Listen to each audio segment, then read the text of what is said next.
Hey guys, Big Guy here from Brownies. Today I'm going to show you guys how to put together an IronCraft FRF 125. Now this should be the same. Of course, it may be a little bit bigger for a 125, a 145, and a 165. Up from a 165, I'm not sure if it's the same. I'm pretty sure it may be the same concept, but it's not going to be exactly the same. So I'm going to get all these unboxed, uncrate, throw all the plastic off to the side. We're going to get her opened up. Alrighty, now since you got everything unpacked, we still need to cut the foam, the bubble wrap off of them. Got drive shaft over there, we'll save that to last. On my crate, it ended up being 17mm bolts and 17mm nut holding the crate to the crate. First thing you want to do, now you can either use hydraulic power from your tractor, or in this case, I'm actually going to use air. What we got to do is we got to extend this cylinder to rotate this coupler. Okay, so in my case, we're just using a little bit of compressed air. And what it'll do, it will actually move. You can saw you'd actually move that knuckle to the side. Now we are ready to put the long arms on this. Now since you got your one arm on there, you can take your 36mm socket or a wrench and tighten that up a little bit.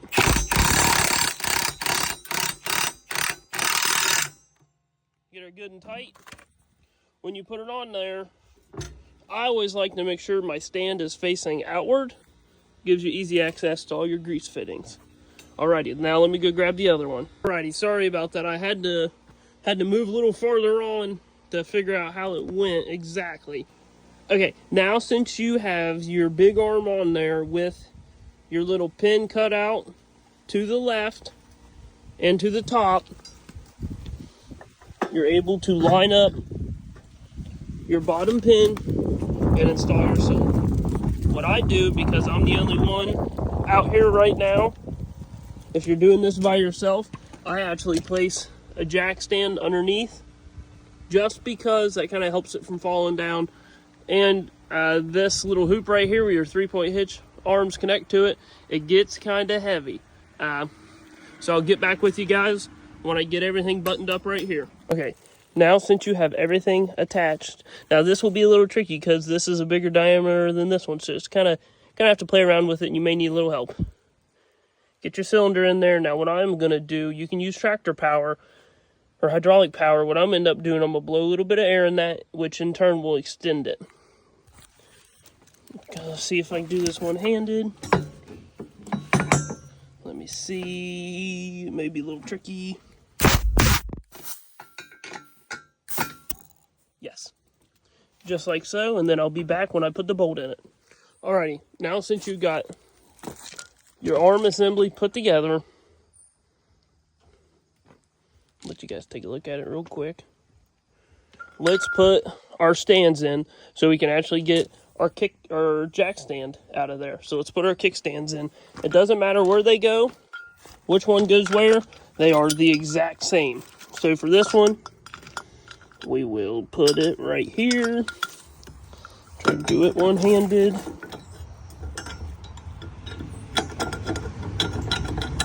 A little difficult. Sometimes I got a little booger in there. You just gotta take a little punch and a hammer and knock it out of there. Put that pin in. Let's roll over here. Now this side may be a little tricky if you use the jack stand because it is sitting on the ground.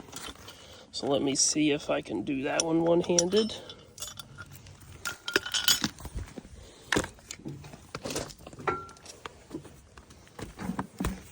Let me see, and you can see there is actually a little tiny booger in there. We'll just kick on out of there so it slides in there nice. I'm gonna put you guys down for a second. Well, nope, I actually got it. So now we are going to put your pin in. Once you do that, at that point, you can actually remove the jack stand if you are using one. Sometimes it's just easy. Make sure your hoses are out of the way. Just roll it off of it. Move this out of our way. So at this point, if you guys used air and not hydraulic power, you should be able to move it around a little bit. Now, your biggest thing is you need to run your hydraulic lines, which I'll do that real quick. Sometimes, if you want, like these two go to this cylinder right here, put like a piece of blue tape around the hose right there, blue zip tie, green zip tie, whatever color you want, that identifies that these two go together on your hydraulic system. I'm gonna wrap these up, put them down in there for right now. And now this one, I still have the hose off. So let me actually put this hose on. And now sometimes when you guys get these, before you ever do add hydraulic power to them, take a wrench, make sure they're snug, make sure they're tight. Biggest thing is you don't want to crank on them, you don't want to over tighten them, but you also want to tighten them enough that they will not leak. Now I like to straighten them out a little bit, then toss them through that little cutout right there. These ones you kind of want to be able to float around, so I don't really suggest zip tying it. And if you do it very loosely, and make sure your ends stay clean. Sometimes they get a little bit dirty. Biggest thing now is that yes, these implements come with oil in them. You always want to check them. So to check them, pull your 4 bolts off right here, and you can kind of see it. There is a set screw right there, a little drain plug, little fill plug. That is how you check these gearboxes. Yes, it's a little bit of a pain in the butt. You should never tear up or intentionally tear up a PTO shield. To access anything, you should always leave it how it is. So that's what we're going to do. We're going to pull these 4 bolts off. We're going to pull that little fill plug, and we're going to see what fluid's in here and where it's at. Now that you do have your PTO shield off of your FRF mower, bolts are right there.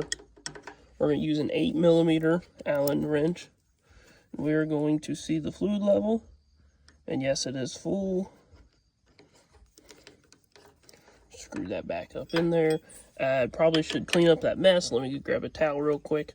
And then if you ever have to replace seals or anything like that, this is how you access it as well. Make sure it's good tight. Up top, you can also use this as a fill port, but this is a breather. And then we're going to go around, we're going to grease everything. Biggest thing to know with one of these is that there's 3 to 4 belts, depending on which model you get.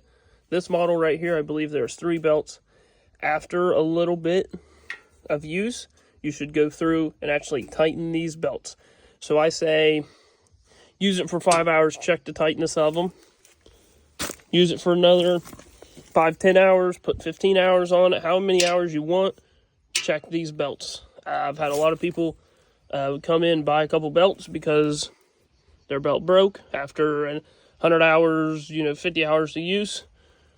Make sure you guys are tightening these up, because what happens is the belts will get loose, you hit something, blah, blah, blah, either shreds or breaks. Biggest thing is you want to make sure they're tight, not over tight, but tight. And then the manual goes over everything of that as well. To pull your cover off, there's bolts on this side, bolts on that side, and then you have a bolt right there. Then I believe there's a bolt somewhere along the bottom.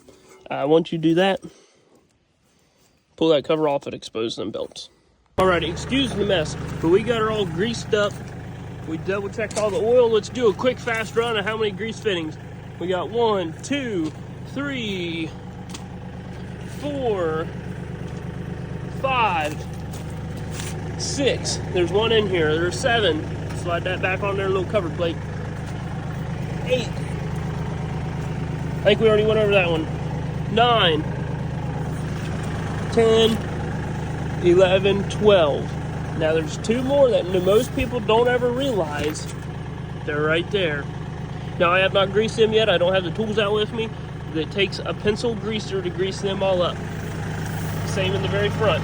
Greases that nylon bearing in there, so when your chain is attached, pull that plastic off there. When your chain's attached, your plastic will stay, but your middle shaft will spin. It lubricates that bearing in there. Alrighty. And then there's another grease fitting right there. I'm not sure if I said that one. Alright, we're going to raise this thing up. Raise it up in the air. We're going to go through a couple functions. Now you can see why I said leave that one line loose. Alright, let's kick her back in the center.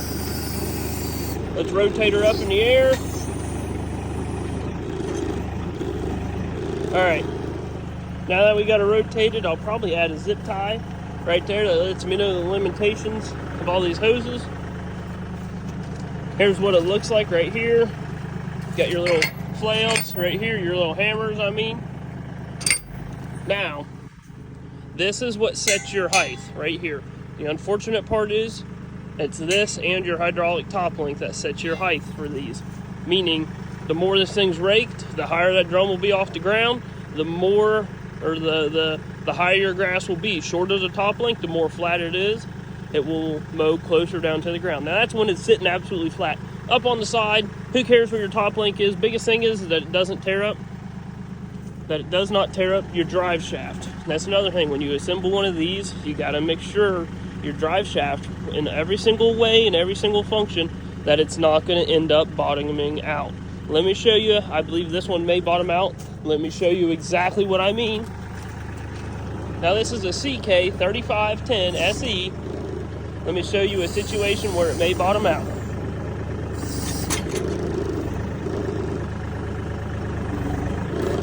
Let me see. Yes. So if you guys could pay attention right there. Now, you only need to cut, it only bottoms out to right there. And that may not even affect anything, but you got a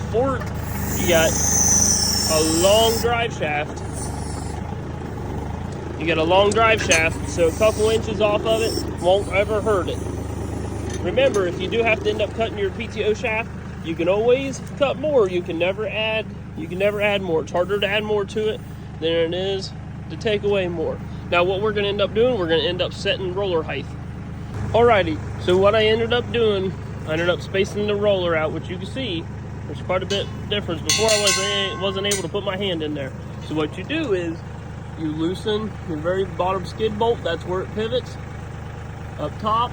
Take that bolt out all the way. You can kind of see a little bit of a half moon. There's another adjustment, which I'll show you down here. You don't want to ever get underneath one of these. You can kind of see it. There's two holes right there.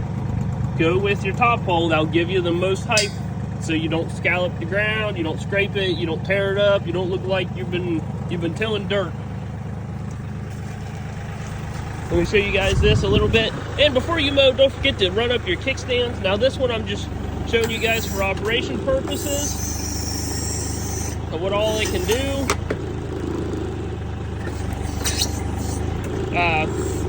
You can have it all. This is all the way out. And zoom out a little bit. It'll also kick up.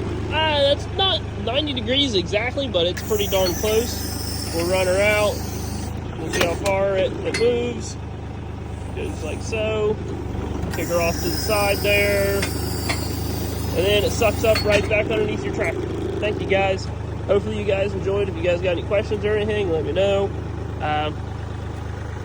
That is how you assemble. Make sure you tuck them hydraulic glow hoses up, zip time somewhere.